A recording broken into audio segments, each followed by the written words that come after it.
That's one. That's one direction. That's two. That's three. There's three different directions. If you look at the very simplified version where someone's grabbing my wrists, I try to lift my hands up, right? But I cannot. So when I cannot lift my hands up, I bring them in and up. Or I might be trying to go out, I can't do it, they push me in.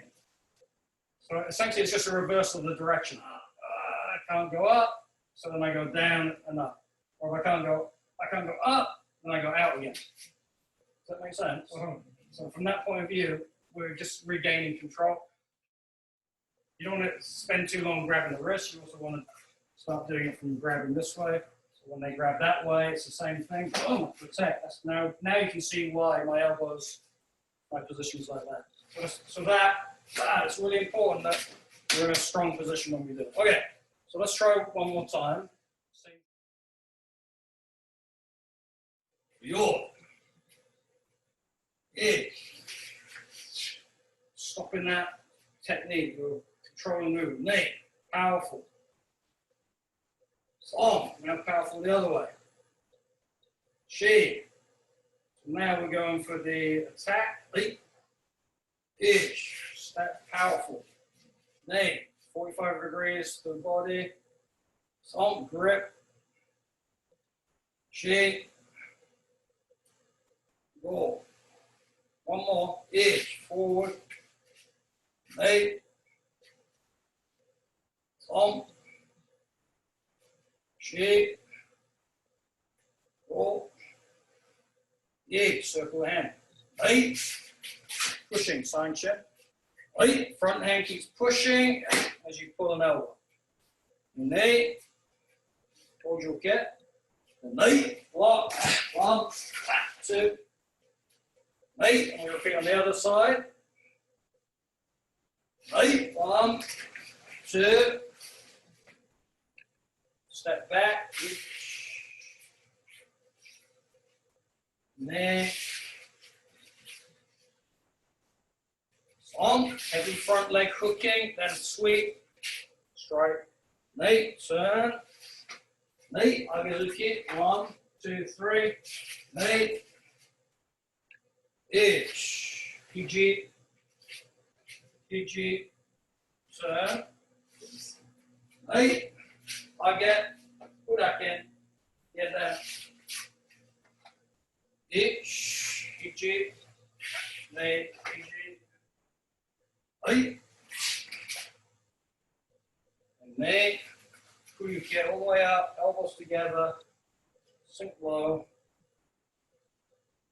Down there. Hey. I'm having a hard time with the position of the hand over the forehead and on the bottom. Essentially what that technique is you've done it before, we do it when we first learn, but we're used to seeing it look like this. We're used to seeing it look like that. So I do the movement here, I come back, that is my aguket, that's my aguket. Your high block? A high block, you see it? Right. Then it continues, so when I step back, it pulls more. So it's out of position for your regular looking aguket. Here it's blocking, but here it pulls. And this one is just doing a sweeping block, but my hand is open.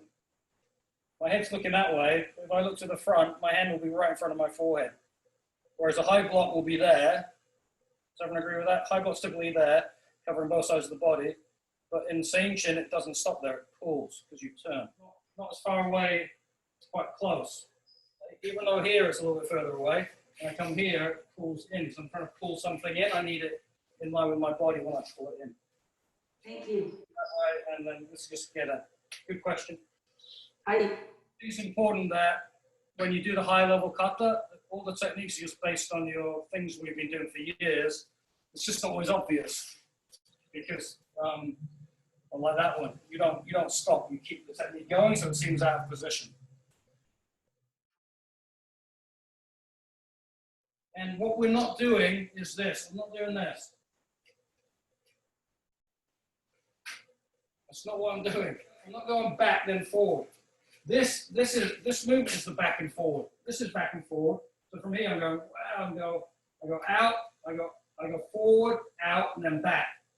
And then I go straight forward. Some people are doing this, they're going like this. It's not two movements, it's one. This foot is not going to come back. It's going to go in. It's like me doing a Sanchin step. Go to the front. It goes to the center line, and then you launch forward. You do it in, it's the same in Seiyunchin, but you exaggerate it more. You lift the foot up. It goes from there. Okay, stays low. This way, stays low. It comes up. I don't have to step forward like that. In other words, kind of like that stepping you do like this. You bring that other foot up. Yeah. Because in Seiyunchin there's no obvious kicks, the leg attacks are very important. They're implied. And so if you notice, there's a lot of leg attacks in this movement, in this kata. Stay low, I go in, I go to Sanchin, and then when I come back, this left hand, it's like pushing. It's pushing. This doesn't come back with the other one. It's opposite. It's pushing this way. Then they meet, they pull in opposite directions here, and then they go in opposite directions here. If I'm holding this hand and somebody shoulder tries to pull it back, I'm going to go with her, right? Actually, I get stronger. If she just places the other hand on my shoulder and just pushes and pulls, then obviously I cannot move with her. So that's essentially, because when she does it, she might snap my bicep or something, or hit me in the throat with the eye. But it's essentially pull to create the distance, and then you go back and hit again. Some of you guys are high ranked, so it's important. So I go in, I pull, I push and pull, and then I pull and push. Now, I do not need to drop this hand again. It's already in play. Boom, I just go straight into the technique. 1, 2. On the second time I do it, my hand's low. So then it makes that big movement. It does not have to make the big movement in that position. When you're doing the initial movements, are your legs coming, are you doing straight or are they coming in and back out? Do it. The standard way to do it. There's 7.5 ways to do it.